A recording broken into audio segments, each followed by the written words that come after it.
everyone. Thank you so much for tuning in. I am your host, Laura Afonso, live here at the Navigate Credit Union Broadcast Center for GoLocal Prov. And starting off our food segment today, we have Tom Denon from Bayberry Beer Hall. Thanks so much for coming in. Yeah, thanks for having me. Absolutely. So let's talk about Bayberry, about yourself and your wife, Sure. Natalie, how you guys got started up, what your background is, and how you came to open Providence's first beer hall. Yeah, you know, this kind of just started as a dream.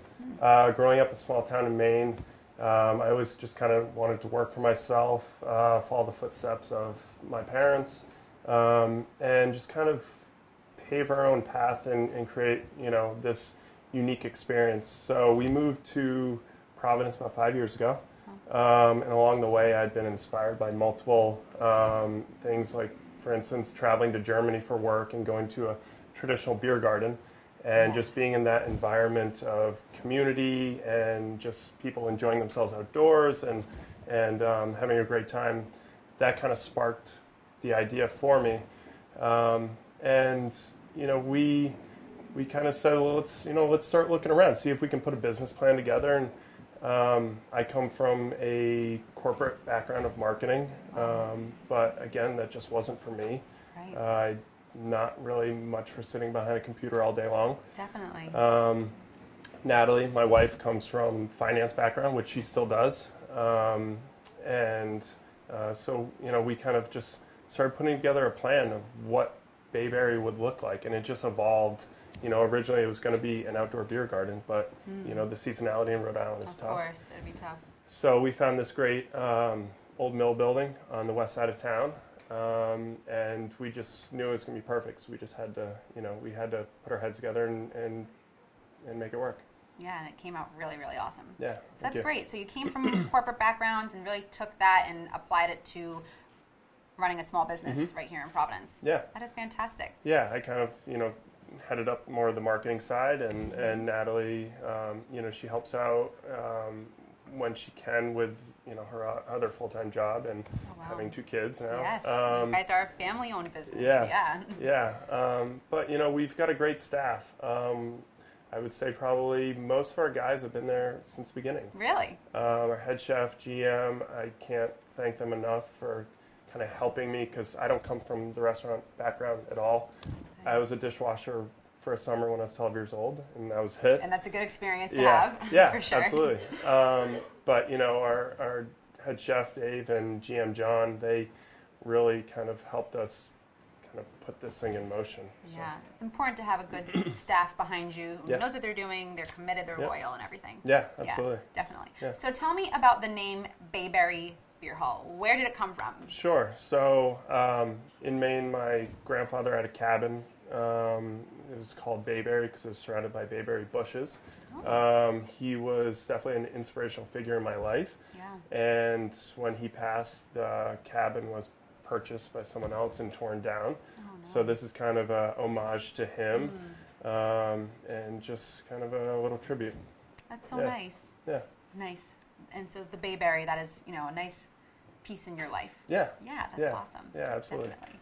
Now, the interior of Bayberry Beer Hall is just fantastic. It just, like, screams community. Like, you know, you just want to go there with your friends, and you might meet people sitting at the table that you've never met before. It might just happen. So talk to me about the vision that you had in mind. I know you said you went to Germany, you know, experienced a traditional beer garden there, but what was it that you were looking to bring to Providence with Bayberry Beer Hall? Yeah, just something unique, something different. First off, we wanted to, you know, take what I saw in Germany and bring this community to a space. So all our tables they seat 8 to 10, all communal, modern, picnic table style. And that way you're kind of, you know, you're forced into that community aspect of sitting next to someone you don't know. And conversing with them, and, you know, putting down your phone and actually engaging with those around you. And then, you know, as far as the aesthetic, we wanted to be really light and bright. So not only did we install about 175 living plants, but, you know, it's just very, very bright and inviting in there. Someone the other day actually came in, they're like, it always feels like summer in here. It does. Like, that's great, especially right now in January. Like, you need a place like that. Absolutely. So kind of bringing that outdoors in and creating, this unique environment that is a little different for this town. So. Yeah, it definitely feels like your best friend's backyard. With the greens and the lighting and the tables, you can totally feel like you're sitting down and just having a beer with your buddies, and maybe they're inviting some new friends over and you meet them too. Right. Yeah. Yeah, we've actually, we've heard multiple stories of people sitting down next to random people and come to find out, their cousins, brothers know each other, or they went to school together or something. So, it creates those unique experiences for customers, and from there, hopefully they'll be back because they had a great time. So. Definitely. So I think that you're really, serving a great purpose in the community in West End. So I'm sure that they're very happy to have you. Yeah. Absolutely. Yeah, thank you. Yeah. Now talk to me a little bit about what we're drinking at Bayberry. So our focus is American craft beer. Cool. Obviously, there's a huge boom in this country with all the great breweries that we have. Definitely. And again, besides the space and our food, our beer, we always, kind of try to put together a unique draft list. So it is just beer and wine, focusing, on that beer hall experience. So we carry all regionally made craft beer. And it's, again, stuff that you don't see at every bar. Going for something different. Something different, yeah. And we have great relationships with a lot of brewers, in the area that we'll work with closely, and they'll send us specialty kegs, which is nice. Awesome. And, we'll work with them to do special tap takeovers every once in a while, which is neat, because then we can highlight that brewery and the beers that they're making, and really get a good marketing push around them to have a great customer base come in and experience those beers. So I'm sure that people are seeking you out to try the new beers that you're bringing in. Yeah, it's constantly changing. How often would you say you're switching over? I would say on a given night we're changing at least 1 to 2 beers. That much. And on a Friday, Saturday night we're changing 4, 5, 6 beers. Wow. So coming on a Tuesday, the draft list will look completely different by Sunday. Wow. Yeah. Okay, so you're constantly circulating new beers, so there's always something new to try on the menu. Right. Do you have a favorite right now? I'm really into Pilsners right now. Cool. I think breweries are making a lot of great Pilsners, lagers, beers that you can have more than a couple of and still feel fine. So I would say Foxfarm Gather is probably my number one on our draft list right now. I haven't had that. Foxfarm's a great little brewery out in Salem, Connecticut. Yeah, we've become close to those guys. And other local breweries that you have on tap right now? Proclamation. Oh, that's great. Yeah, we have their milk stout on right now. Ooh, so that's a good, wintertime. Yeah. Definitely. Yeah, especially with all the snow we have right now. So, yes, it's important. Yeah. So talk to me about food. What are you guys serving? I absolutely adore your pretzels. I feel like I walk in and that's really what hits me. The smells so good. Yeah, so we have 2 in-house bakers. Awesome. And we do everything from scratch, all the baking, all the pretzels, all the breads. We do our own in-house sausage, pickling, fermentation of a lot of things. So, I love our pretzels. We've sold a ton of pretzels. I can imagine. Yeah. But one of the big things I love right now is our sausage plate. It's, excuse me, it's it kind of represents Bayberry on a small plate. We are making a different sausage every week. We're serving that on a plate with house-made bread, house-made whole grain mustard, and some pickled veggie, all that we're doing in-house. So it's like a great little snapshot of what we're doing at that current moment. And again, reinforcing working with local farms and doing as much as we can in-house. I like to say that we make everything besides the ketchup, and it's pretty true. Yeah. And it's a tribute to our staff and the hard work and the dedication and the passion that they've put into our menu. Definitely. But other highlights, we've got a really great burger.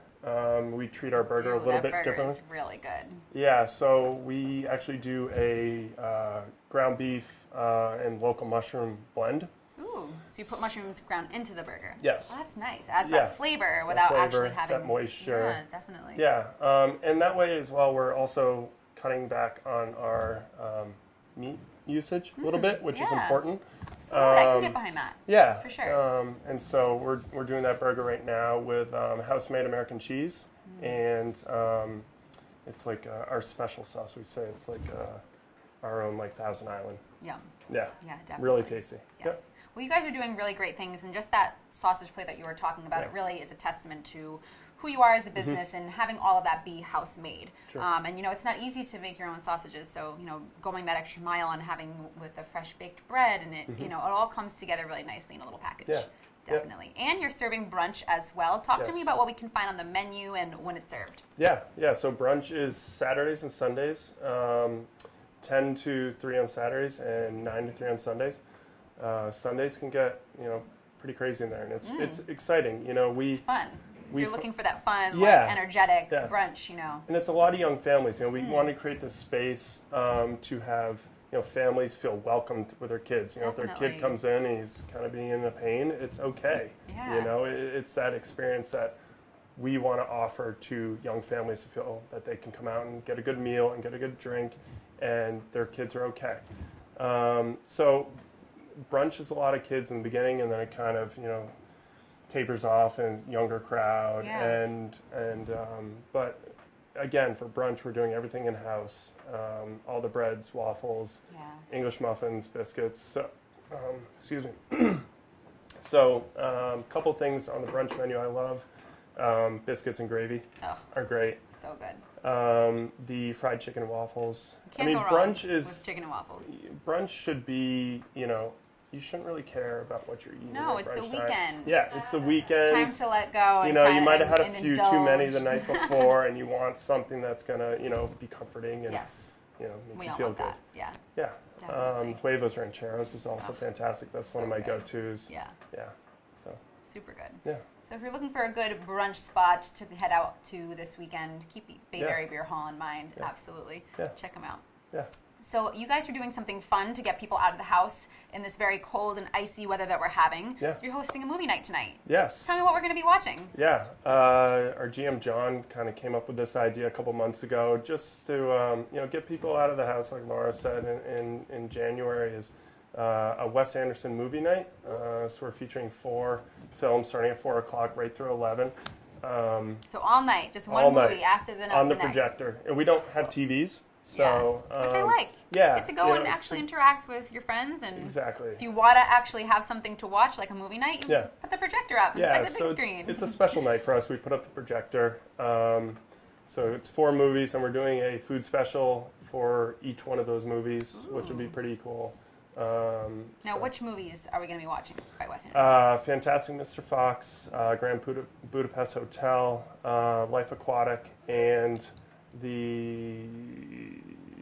forgetting the 4th one. That's all right. I'm sure it's going to be a great one. Yes. Definitely. Lots of fun. Yeah. So a movie night tonight starting at 4 o'clock? Isle of Dogs. There it is. Yeah. Starting at 4 o'clock tonight. Awesome. Yep. Food specials, beers, all the good stuff. Yep. Really can't go wrong with that. Sure. Awesome. Yeah. Now, you also have some other fun events coming up. Talk to me about what we're looking at. Yeah, so we kind of try and plan an event or 2 every month. Next week, again, kind of trying to get people out of the house in January. We're doing we all need an excuse to kind of, we're like... Especially midweek. Like, come on. Work can take a back seat for a little bit. I agree. So next week, we're doing a 2-day beer event called Dark Days. We're filling our draft list with all specialty and rare dark beers that we've kind of been holding on to for this event. So it's going to be a lot of great imperial stouts and porters and dark sours. And again, with all these beer events we do, we always think about how can we incorporate that on the food side. So we're going to be doing some really great specials, using some of those beers and thinking about, what's going to go well with those dark beers and what do you want to eat when you're having, a really nice dark sour beer. Absolutely. So there's a lot of planning that goes into this and pairing the beers with what you're going to be eating. Sure. Yep. Absolutely. So that's a lot of fun. So you must, really enjoy being able to hand select the beers that you're bringing in and being able to share with everyone. Yeah.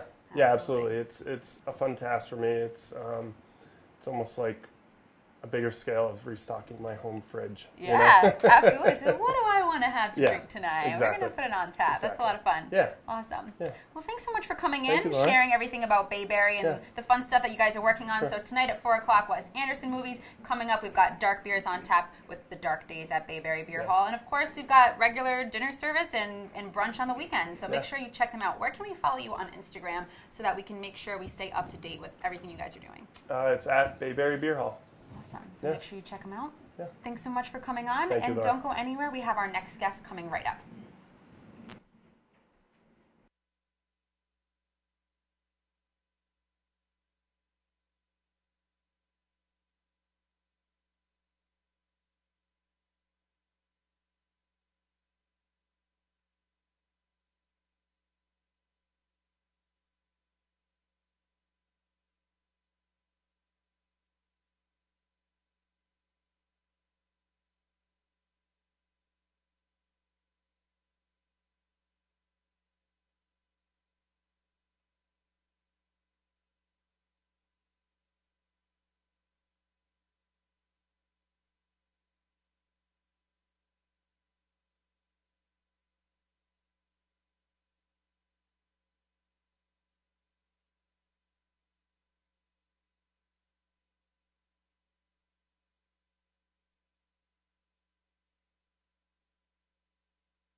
Thanks so much for tuning back in. We are live here at the Navigate Credit Union Broadcast Center for GoLocal Prov. We are here with our second guest, Chef Jonathan Kirk. Thanks so much for joining us. Thank you for having me. Absolutely. So you started off on a new venture recently, the Fat Pig, and I can't wait to hear all about it. But I'd really like to hear about yourself as well. So why don't you tell me a little bit about your background, your culinary experiences, and how you got to where you are today? Yeah, so I grew up in Hudson Valley, New York.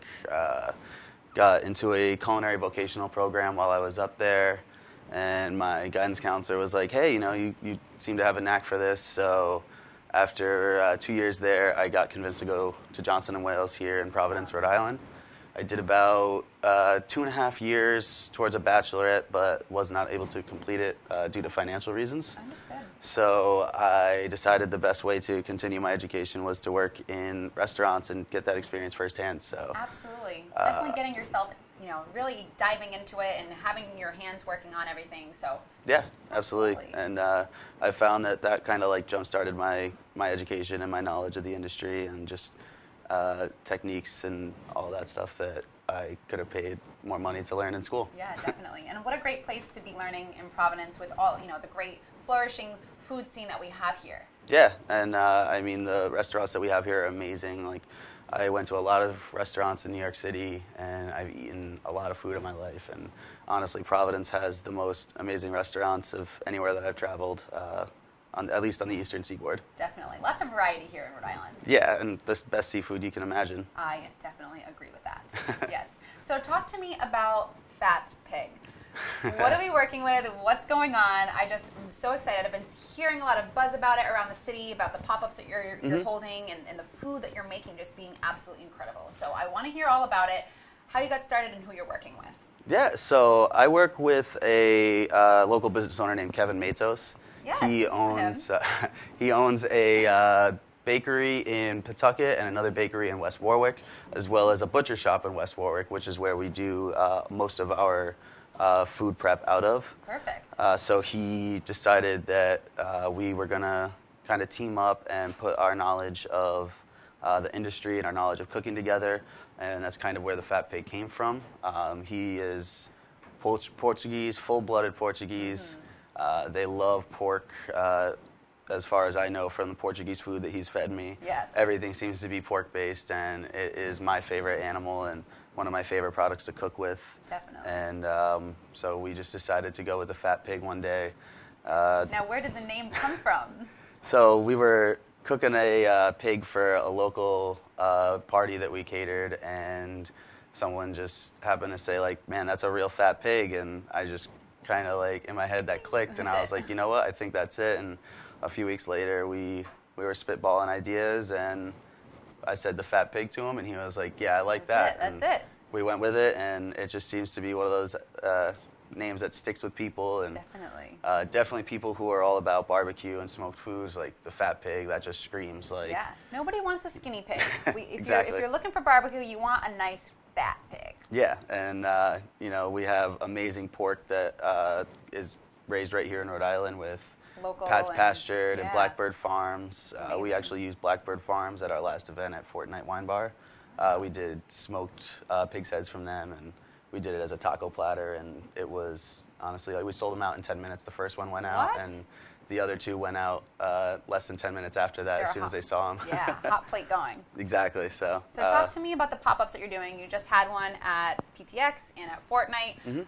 People must have been really excited about all of the smoked meats that you were bringing in. What was on the menu? What was it looking like? So for Fortnite, that was like our first like real pop-up that we did.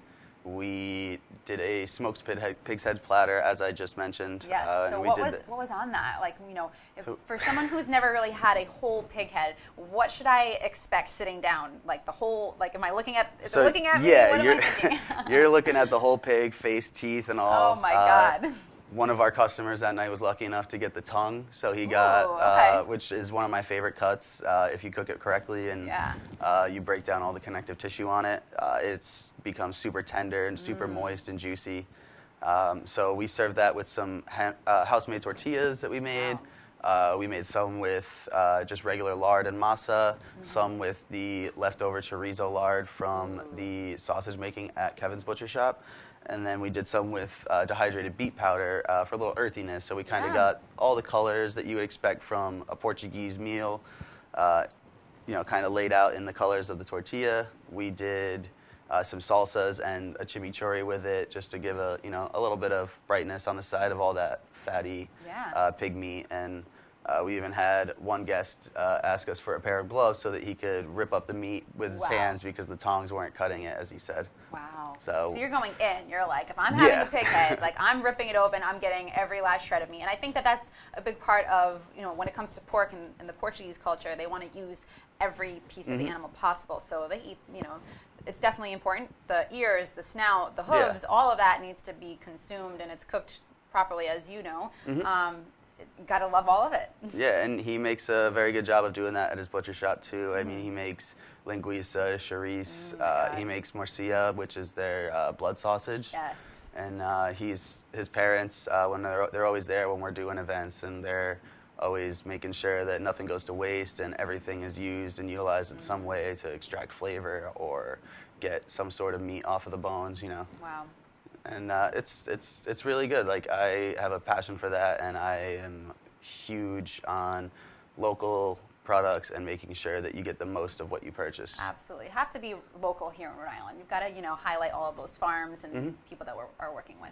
Yeah. Definitely. And, you know, like I said, we have great producers here in Rhode Island, some of the best that I've ever had. Now, what's your favorite piece of the pig's head? What would you go for first? My favorite piece of the pig's head is definitely the tongue, like I said. But, you know, having already mentioned that, I would definitely say the pig's ear. The ear.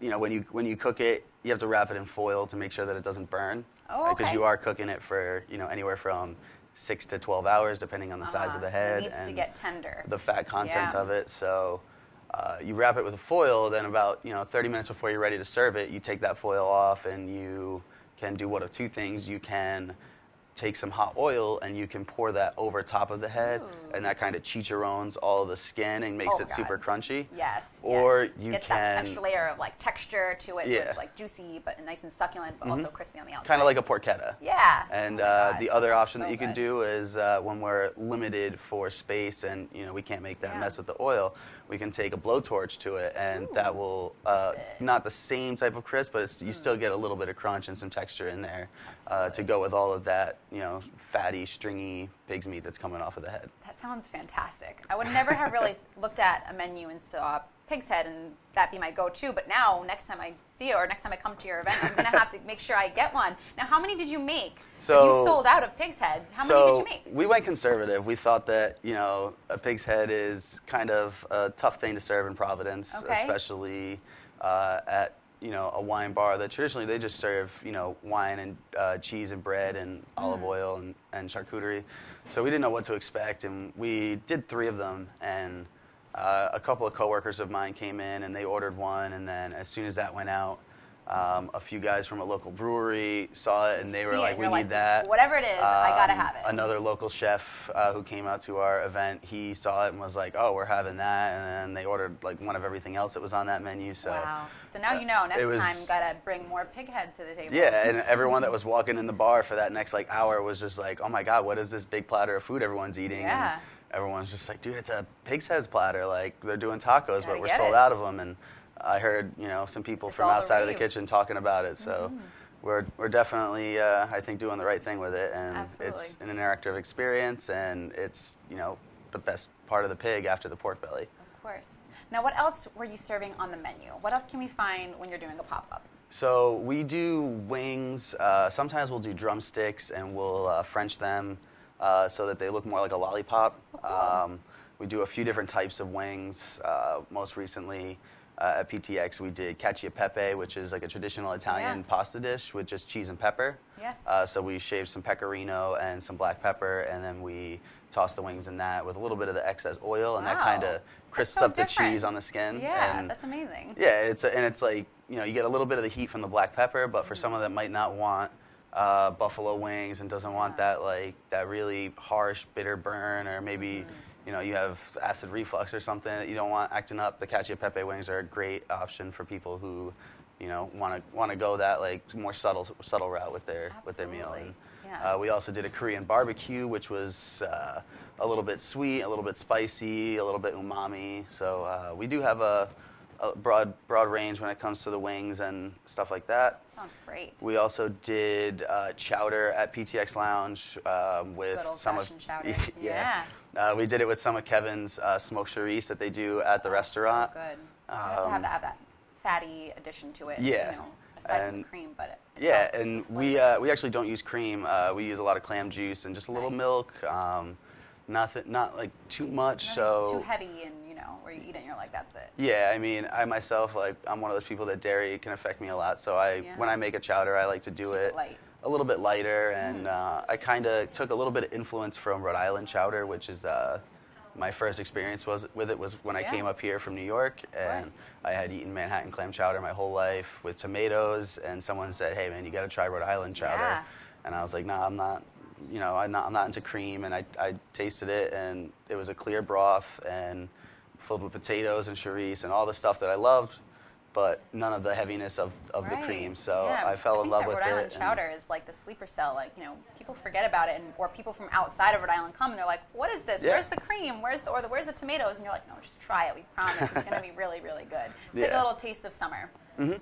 And you know, it's even perfect for. I mean, even though Rhode Island identifies it as a summer food, I myself, I want that in the middle of winter. Absolutely. Even on Sunday night with the bad weather we had at PTX, we sold, you know, almost all of our chowder, which was great. And I wasn't expecting to sell as much chowder as I did, but, you know, thanks to the cold weather. It's in high demand. Yeah. Along with the pig's head. Exactly. That's awesome. So what did you bring me today? What are we looking at here? Today we have our smoked turkey club. Ooh. We season the turkey with Ocean State Pepper Company clucking spice.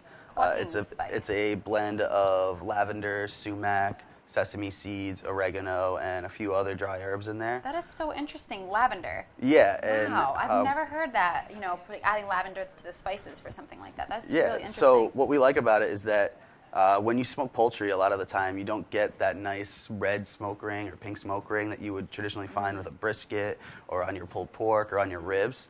So we found that using the lavender and the sumac kind of gave a little bit of that pink color around the outside of the turkey, so that when we sliced it, it did develop a nice looking smoke ring that looked good for presentation.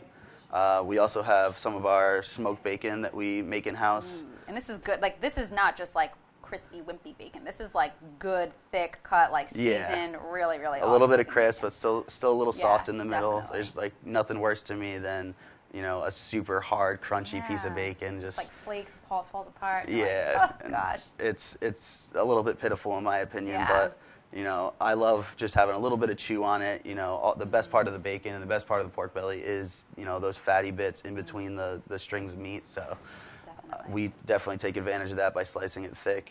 We use some Boston butter lettuce, some fresh tomatoes, and some red onions, both from, the tomatoes are from Confreda Farms, and the onions we got from Shartner Farms at the farmer's market on Saturday. And what about the bread? So the bread looks good. The bread is traditional seeded Jewish rye from Rainbow Bakery in Cranston on Reservoir Ave. Fantastic. I am, coming from New York, I'm a huge fan of deli food, and pastrami on rye was my go-to lunch sandwich every single day.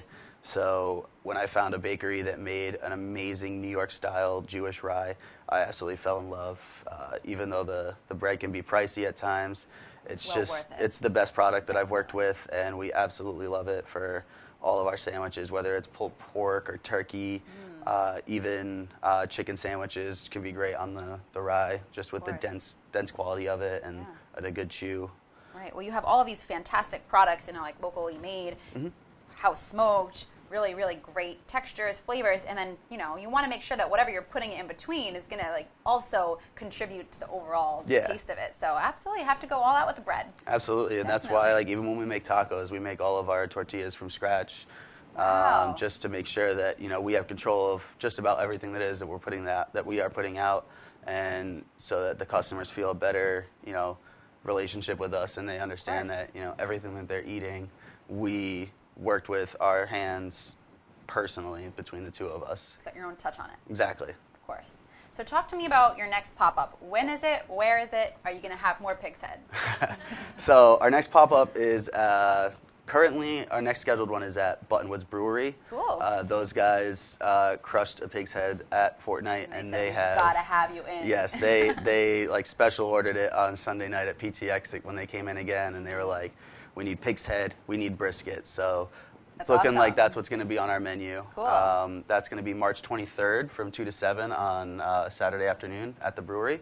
Awesome. In Cranston, Rhode Island, I believe it is. And then as of right now, I think we're going to be doing a Portuguese wine dinner with Fortnite on March 3rd. That is definitely want to go to that. That is tentative at the moment. There'll be more info about it on our Instagram when we confirm it. We think that there's going to be a winemaker there from Oregon who specializes in Portuguese-style wines. And Kevin, my business partner, he's going to be doing some traditional Portuguese dishes paired with those wines. Wow. And I believe that'll be a ticketed event as well. So there'll be more info about that soon. And then we are planning what we hope to be a big block party on the West End. Yes.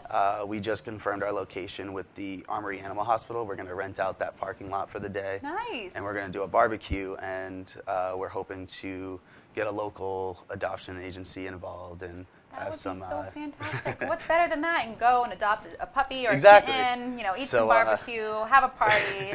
Sounds like my kind of day. So what we're hoping to do is get some dogs and cats there that are looking for new homes, and attract people out there that are looking to take those pets home.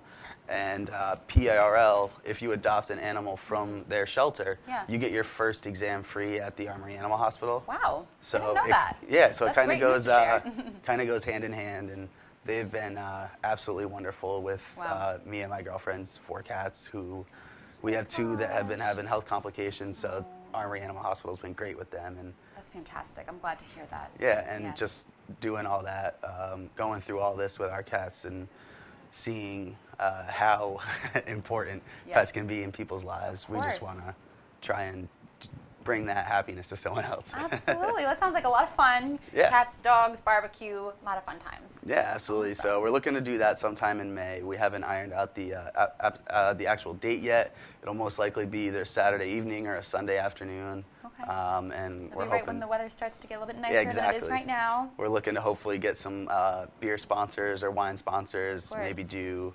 some barbecue and wine and everything, have like a little block party where people can bring their dogs and hang out for the day, and just kind of, similar to like the Gansett Neighbor Days, stuff like that. Always a good time. Where, just the whole community comes out and supports and, shows how awesome Providence really is. Yeah, because Providence is a pretty cool place. Yeah. I mean, where else in the country are you going to find a city that shuts down just to have a concert in the middle of downtown? And that's true. Yeah, we've got PVD Fest coming up. I swear, I'm like counting down the days for it already. Well, thank you so much for joining us and bringing us this delicious-looking sandwich. I can't wait to take a bite and really try that good bacon. All right. So can we share where we can find you on Instagram so we can stay up to date with your pop-ups, and that way when you're planning the barbecue and puppies event, we can make sure we can check it out. So you can find us on Facebook at the Fat Pig PVD. Our Instagram handle is also the Fat Pig PVD. We don't have Twitter at the moment. We don't have a website. But for the most part, if you want to find us, just find us on either Facebook or Instagram. Always going to be posting, updating what you're doing. We post pretty frequently. When we're doing R&D, I'll usually post some things to the story if we're super excited about something or we want to kind of hype it up. So that's where you can find us. Awesome. And like I said, you can find us at Buttonwoods on March 23rd. Okay. So follow the Fat Pig PVD on Instagram, on Facebook. Make sure you check them out. Think about getting that huge pig head and sharing it with your friends, and what a fun experience that would be. Thank you so much for joining us. Thank you. And we'll be right back with our third guest.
Thanks so much for tuning back in. We are live here at the Navigate Credit Union Broadcast Center for GoLocal Prov with our third and final guest, Ameth. Thank you so much for joining us today. Thank you for having me. Absolutely. So you are from Hydropunk in Central Falls, and I think it is such a really cool, intriguing, fascinating cafe. Unlike anything I've seen in Rhode Island. Thanks. Yes. So before we get started talking about what you've got growing over at the cafe, I'd love to hear about yourself and your background and what kind of experiences have brought you to open Hydropunk. Okay, well, my name is Ameth, and I am a builder by trade, and I've been involved in many businesses for many years. A few years ago, we had a cafe called Jack's Forward Fresh Eatery, which was kind of based on the same concept that we have now. Back then, we started with kind of like a healthy, forward-thinking type of approach, keeping the fat and the carbs as to a controlled minimum. Definitely. And it worked out really good. And unfortunately, I took ill back then in 2008. I came very close to death from an appendix. Oh my goodness. And that whole serious. business and a whole bunch of other stuff came coming down. And during that time, I had talked with Brown University, and we had started a project on hydroponics. Really? And to make a very long story short, we continued with that process and developed what we have today, our hydroponics facility, and called Hydropunk. And the Hydropunk came as a result of other technologies. Our main business is actually sustainable technology. We do a lot of projects in different countries gearing towards the society and the environmental benefit, but with a for-profit aspect. We're an inclusive company. So our technologies that we developed created and gave us the opportunity to bring forth Hydropunk. And basically we're growing our own food. which is incredible. Absolutely amazing. Yes, and the beauty of that is that not only are we aiming towards chemical-free products, it's huge. Locally grown. We're reducing carbon emissions by 94%. The average tomato travels about 1,400 to 1,600 miles. Oh my goodness. And it has to come from, long distances, force ripened. They add all types of preservatives, refrigeration, the handling, the packaging, all those things add carbon emissions into the environment. Absolutely. Our model is we grow it right near where the customers are going to consume it. So we want to be able to provide not only within our restaurant, but for other restaurants, other consumers, a product that's within a short radius that will allow short distances, eliminate packaging, eliminate all those chemicals, and what you harvest today, you deliver today. So you're getting the freshest possible produce. No market, no one can actually offer that unless you're growing the product yourself, either on ground or the way we're growing it. Now, PUNC, P-U-N-C, what does it stand for? PUNC stands for either produce or people using no chemicals. I love that. So that kind of goes perfectly hand in hand with everything that you are representing as HydroPunk. Correct. Awesome. So when you step into HydroPunk in Central Falls, it looks like you're, a great cafe to enjoy, a cup of coffee, smoothie, and a salad in. But then you look to your left and you see these grand windows, and behind, on the other side of those windows are a, indoor garden, and it is just incredible to see that happening.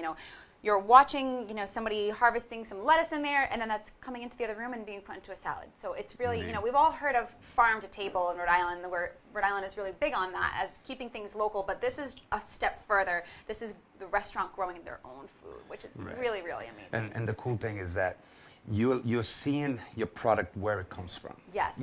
If you go to any restaurant, any restaurant, it's very hard for them to tell you where certain products came from. The traceability is important. Today, a while back we had that scare with salmonella in the lettuce. We don't have that problem. No. Bugs are practically eliminated, or it's eliminated.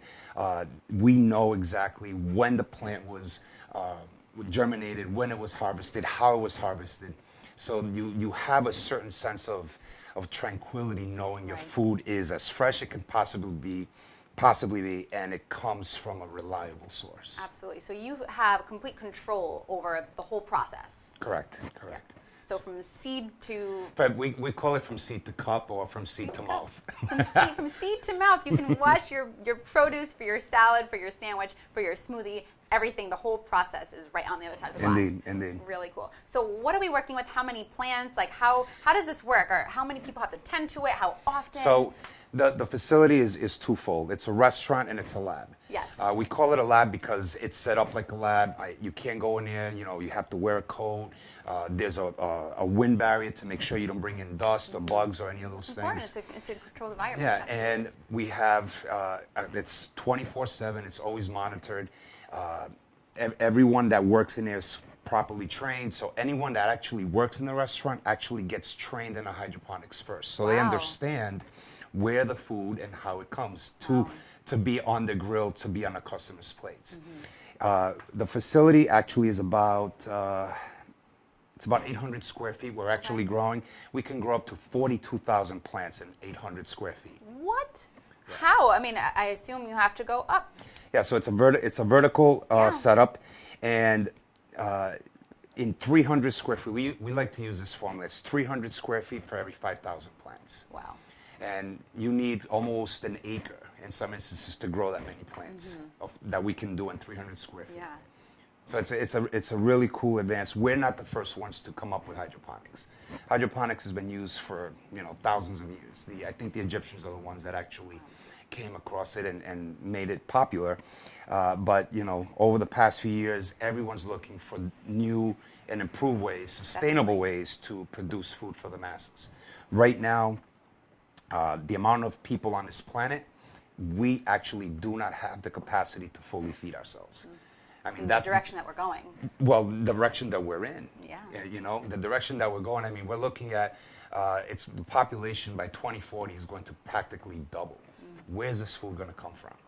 There's a lot of land that's completely contaminated. Some land that's associated with farming, it's so over-farmed that it doesn't really produce anything. And that's the why nutrients in the soil, it's not there. It's not there. It's overused. So with hydroponics, it's not the only solution, but it is a major component. It's something that it's a definite, at least portion of, you can live off lettuce, you can live, but you need other stuff. Yes. But at least for that portion of your dietary needs, you can get it from hydroponics. That is incredible. That is really, really, really cool. So that is just one portion of what makes hydroponics and hydropunk so great. So tell me about what you're serving in the cafe, what we can find on the menu. So the menu's kind of cool. I mean, we have not just salads, as you can see here. We have smoothies. We have some cool smoothies that we incorporate. The kale, the cilantros, the mints, everything that we grow in-house. It all comes into a smoothie, highly nutritious. Definitely. We have really cool salads, burritos, and wraps, and, you guys have and a sandwiches. Big menu, quesadillas. You have a whole lot. A lot of stuff. We bake our own pastry. We have this young girl. She's an amazing baker. And all the pastry is baked. Lots of things growing. is baked in house. So it's really cool. And one of the things that we try to do is always look what people like the best. We try to accommodate what the trend is, what people are really looking for, and present to them alternatives to some of those things. Some people want something that's not necessarily so healthy, and we say, look, we have here an alternative that's healthier, and it tastes really good, but it's not exactly what you're looking for, but it could actually make you happier. And sometimes, most of the times, people are like, oh my God, they're looking for that fatty, that greasy stuff, and you give them something that's not fatty or greasy. But it still tastes really good. But it still, exactly. And then you feel good after eating. Your conscience doesn't get affected. Absolutely. Your body definitely responds to that, especially when you're craving something salty, something fatty, and then you have something good. Your body is not reacting to that, yucky buildup of chemicals. It doesn't sit heavy. Sometimes you go have lunch somewhere and it's 3 hours later you're still feeling it. It's quickly digested and it just gives you that boost of energy that you need. Definitely, that's really, really huge. We're all health forward. I think especially 2019, fitness and healthy lifestyles, wellness, well-being. I think that it's bigger than it ever has been, in my opinion, and it's continuing to grow. So I think that people are really trying to take initiative on that health forward lifestyle. Yeah, no question. I mean, when we first started with our old restaurant, we were pretty much the pioneers in the state back then. No one was really pointing towards health. Right. Or, quick and healthy. When you thought of fast food, you thought of McDonald's, Kentucky Fried Chicken and all these kinds of things. Nobody thought that something healthy could actually be fast. Right. So that's one of the things that we're trying to go for, making people aware that there are alternatives to the McDonald's of the world. Definitely. Awesome. What's your favorite thing on the menu? It's called a caprese. The caprese. Yes, Sounds it's a really caprese good. sandwich. It's basically a panini, and we make our own sauce, our own pesto, and it's pesto infused with very, very crispy bacon. I love the bacon. Oh my gosh. We try to use the healthiest bacon we can get without the preservatives and all that, and adds good flavor. Banana peppers, cilantro, scallions. All that good stuff. And you're growing so much of it right in the space. That's my favorite. My second favorite is definitely the burrito. I mean, it's just so huge. I've had the burrito there too, it's and huge. It's really good. Yeah, super good. One guy came last Saturday, as a matter of fact. He's literally. I says it's going to be a little bit of a wait. He says I'll wait 2 days if I have to. I need that burrito. I need it right now. That is too cool. Yeah, it kind of boosts your ego up a little bit, and it keeps you motivated that at least you're making some people happy. Absolutely. And you guys are pretty big on the coffee. Last time I was in, you had some really cool stuff going on with coffee. Well, coffee is, I'm Colombian, so, I may be a little biased, but our coffee comes directly from our farmers because of the nature of our business. Like I said, we're a sustainable technology company. We deal with a lot of social programs. One of those programs is we have actual coffee farmers as our partners. Wow. So there's no middleman. So literally the coffee that you get at our restaurant came from our partner farm directly to you. Wow. There's no middleman. So, you can't find that a lot of places. Not too many places. And the beauty of it is that the way the coffee is scored, anything above 80 points is considered a specialty coffee. Like a Dunkin' Donuts coffee never gets there. Starbucks never gets to that height. Wow, really? They claim they do, but it really doesn't. And not to badmouth Right, anybody, right. but when you have something that's a really great product, you definitely need to compare it somehow. Yeah, and our coffee, we won't sell or ship anything that's less than 84 points. Wow. You know, So when you guys are having high quality coffee, really good price, and it's just it's amazing. I mean, we have coffees that have chocolatey characteristics, fruity characteristics, honey characteristics. When you have a coffee, you can smell it, wakes you up. Just the smell gets you happy. Yes. Now, how do you take your coffee? Black. Black, just the way it is. Black. I mean, adding, especially to this coffee, if you add sugar to it, it's sinful. The coffee gods, they're going to look down on you, and then like, next time you have coffee, it. it's going to be bad. So they're better off to stay in their good graces and keep drinking our coffee. I don't blame you. Next time I come in, I'll have it black. Yes, please. Absolutely. Well, thank you so much for joining us today. Thank you very much for having me. Where can we find you online, on the internet? So we're on Instagram and Facebook as Hydropunk. Okay. And we have a website, which is hydropunk.com, and you can order online. And cool. recently we added Grubhub to the mix. Perfect, so they can bring it right here. So they'll be able to go online probably next week into our website and order directly through Grubhub anywhere in the state. That is awesome. Really, really cool. Well, thank you so much for coming on today and sharing all of your insight and your experiences on sustainable food and produce. Thank you very much. Really, really awesome. Thank you all so much for tuning in. We appreciate that, and we'll see you next week. Thanks so much.